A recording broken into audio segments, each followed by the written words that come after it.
कहवर तू सजइहा हो कि गेरुआ साड़ी में जइहा हो।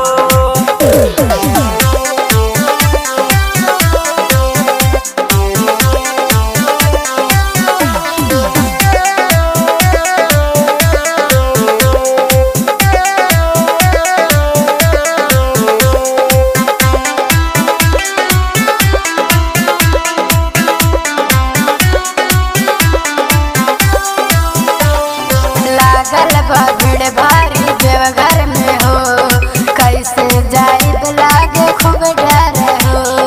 भोला के कृपा से होई दुख दूर हो, भगतन के दर्शन करई है जरूर हो। फिर भी तोहरा बिन हो, फिर भी तोहरा बिन हो। ए धन कहवर तू सजइहा हो कि गेरुआ साड़ी में जइहा हो। ए धन कहवर तू सजइहा हो कि गेरुआ साड़ी में जइहा हो।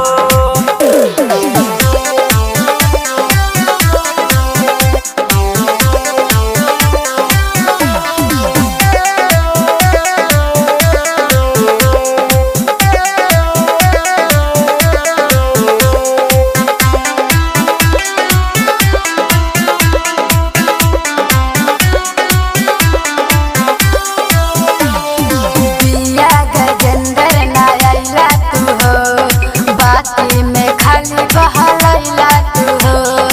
ई साल खाली तू जइहा अकेला हो, आगे से पहिले ही डारब हम रेल हो।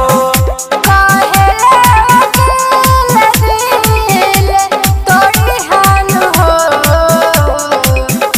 काहेले दिल तोड़ी हान हो।